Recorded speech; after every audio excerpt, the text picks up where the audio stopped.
ici Bodoka, bon désolé pour cette miniature un petit peu putaclic, mais bon, on est d'accord, ok, bon, ok. Alors aujourd'hui, on va parler de l'amitié franco-américaine, enfin, amitié, est-ce qu'on peut appeler ça amitié? Non. Alors déjà, on va commencer par le commencement. Le général Lafayette convoqua le roi Louis XVI pour envoyer quelques petites troupes aux colonies américaines où se trouvaient les 13 colonies, là où il y a les États-Unis, et de se venger de ce que les Anglais ont fait pendant la guerre de 100 ans.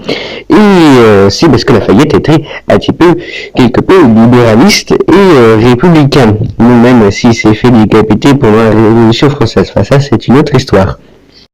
Et maintenant, faisons un bond de l'histoire en allant en 1803, avec la vente de la Louisiane. Louisiane pour chasse, on peut appeler aussi ça. Qui est la vente de la Louisiane aux États-Unis de cette époque d'ailleurs. Il y a encore l'État de la Louisiane qui parle encore français, à moins que ce soit la Nouvelle-Orléans. Et voilà, c'est tout pour cette partie. Et faisons encore un bond de l'histoire pour aller de 1886 pour la statue de la liberté. Et oui, c'est les Français, plus particulièrement Gustave Eiffel, qui a fait construire la statue de la liberté à New York. Cela pour fêter le sommaire de la Révolution américaine et aussi l'amitié entre nos deux nations. Alors pour les anecdotes des statues de la liberté, les origines se trouvent à Paris et il y en a 4. Voici une au pied de la tour Eiffel. Et puis encore un bout de l'histoire de la guerre 14-18, aussi la guerre des tranchées ou la Première Guerre mondiale, où les Américains nous avaient aidés.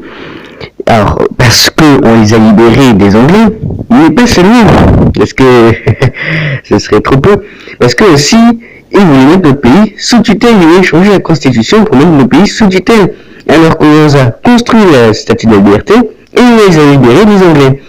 Mais non, bah, c'est ce qu'on appelle être reconnaissant. Non.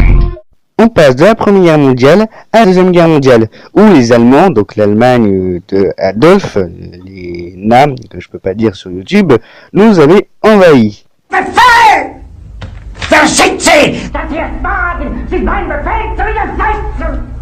Alors, vous savez très bien aussi que les Américains sont venus nous aider avec cette affiche. Alors, vous savez bien qu'une affiche comme ça, les capitalistes, ils sont d'accord.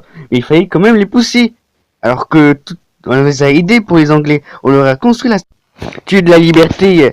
Et au départ, c'était pas vraiment pour nous aider. C'était aussi pour faire face aux communistes qui avançaient quand même bien sur le continent. Et il voulait même pas libérer Paris. C'est une division qui a dit, nous on va libérer Paris. Ou après on peut leur dire merci à la division qui a voulu libérer Paris. Parce que Paris a failli être détruit par les Allemands. Ils voulaient poser de la petite nanite partout. Curious Go pour dire que là-bas, grosse Kartoffeln, c'est de la dynamite. Kartoffeln, c'est idiotique.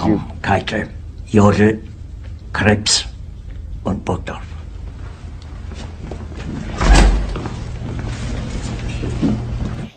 Bon, après, on peut remercier les Américains d'être venus. Bon, c'est tout pour la Première Guerre mondiale et la Deuxième. Et maintenant, le French bashing. L'anti-français ou la francophobie aux États-Unis et au Royaume-Uni, oui. Mais pourquoi? Eh ben parce que la France était un pays colonial. Et surtout après la Deuxième Guerre mondiale, il y a eu la guerre d'Algérie où les Algériens ont voulu leur indépendance. Et comme les Américains sont pas très coloniales, c'est normal pour une ancienne colonie anglaise. Puis vient la crise du canal de Suez avec le Royaume-Uni. Mais apparemment les États-Unis en voulaient plus à la France qu'au Royaume-Uni. Et Charles de Gaulle n'a pas trop arrangé tout ça parce que il voulait que la France soit un partenaire égal dans l'OTAN, ce que les États-Unis refusa. Donc Charles de Gaulle quitte, mais la France est revenue dans l'OTAN quelques années plus tard. Puis la guerre du Vietnam, où les Français se sont un petit peu moqués des Américains parce qu'ils n'arrivaient pas à contrôler un tout petit pays par rapport à leur et la dépendance du Québec, qui s'est un petit peu dégradée avec les Anglais, en sachant que les Anglais, enfin que le Québec fait partie du Commonwealth. Mais vous verrez ça sur une autre vidéo. Et donc, du coup, ils pensaient qu'ils provoquaient les États-Unis, parce que les États-Unis ont corrigé réellement le Québec. Il y a encore la France, développé des relations amicales avec l'URSS et les pays communistes, qui bien sûr ne plaît pas aux Américains. Et la France commençait à s'armer en nucléaire pour être indépendant vis-à-vis des États-Unis, ce qui a bien marché puisque nous sommes la troisième puissance nucléaire. Les relations franco-américaines s'améliorent un petit peu avec Georges Pompidou. Puis vient l'Union européenne qui, avec le travail des pays européens, fait concurrence aux États-Unis et même l'euro fait concurrence au dollar. Et ensuite, il y a la guerre à l'Irak qui va lancer encore plus fort le French Banching, car la France a refusé d'approuver le plan d'évasion sur l'Irak. Bon, il y avait d'autres pays comme l'Allemagne, la Chine, mais les États-Unis s'attaquent férocement à la France. Par exemple, avec cette phrase, la France est une vieille actrice de 1940 qui essaie toujours de se faire inviter au dîner pour son look. Ah bah d'accord, on est sympa. Ah bah, ok. Ah bah d'accord, ok. I care! Et puis les Américains vont jusqu'à s'attaquer à la nourriture avec les French fries. Bon, ce que je veux dire va pas vraiment plaire aux Belges, mais les French fries, c'était un petit peu une marque, enfin c'était un petit peu les frites qu'il y avait aux Américains. Mais bah, ils ont remplacé les French fries par les Rodham fries ou encore les American fries. Sympa les Américains. Bon, après, les Belges vont être encore plus d'accord. Bon, même si les Belges, ce sont quand même nos amis. Et puis les Simpsons, qui pointent son nez jaune avec les singes capituleurs bouffeurs de fromage. Calme-moi! Mieux que ça. Mieux que ça.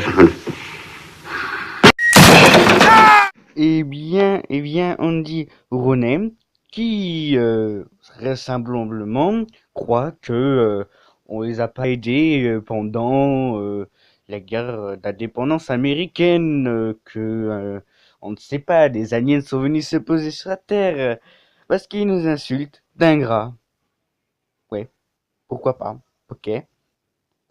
Bon, heureusement, il y a des relations qui s'améliorent, comme en 2004, le candidat démocrate à l'élection présidentielle, John Kerry, déclara qu'il parlait français et qu'il avait de la famille en France, et qu'il parlait français, et qu'il a subi des moqueries à cause de ça.